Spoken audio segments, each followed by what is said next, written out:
I hadn't particularly planned to do stand-up comedy again.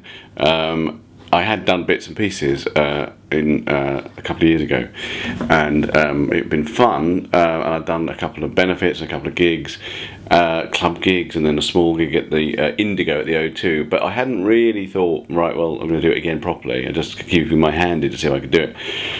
And then I do a show on Radio 4 called Forethought. I host it, and it's this sort of slightly different type of performance that's going on at the moment, where people are doing sort of TED lecture influence stuff. On Forethought they do this. They talk for 15 minutes about one subject, and it's quite a highbrow show. It's not particularly funny, but then I was asked to do something like that, a thing called 5 times 15, which is a thing where writers come along and talk about the one subject, and I thought I'd talk about fame. I am still recognised in the street these days, but often now not entirely clearly.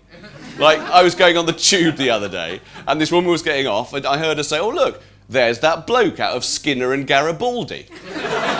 I knew that some of the stuff I would do would get laughs, but really it was meant to be something I hadn't done before, which was a genuine 15-minute essay about one subject rather than lots of different observations. And it went really, really well. I got many more laughs than I was expecting.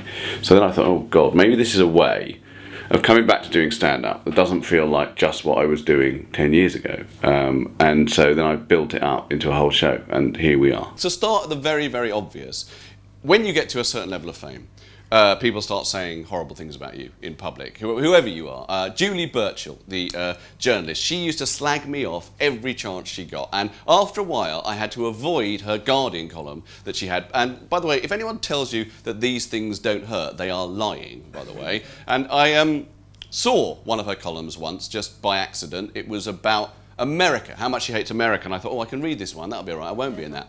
And then I got about halfway through, and there was a sentence that went, this is true: America has done more damage to this planet and its people than Nazi Germany, fascist Japan, and David Baddiel put together. There's a certain ickiness in talking about fame. There's an ickiness in talking about being famous, and I kind of deal with that, I think. I feel one way that the show works is that A, it provides a bit of an insight into the ludicrousness and the stupidity and all the kind of humiliating things that can happen to you because you're a bit visible. But the other thing I think it manages to do is, I think because I don't think I've been changed much by fame, that's for you to decide whether I have or not, but I don't think I have. So as a result, the way that I talk about the world of fame isn't really like a famous person. It's more like just an ordinary person having got stuck in this weird world.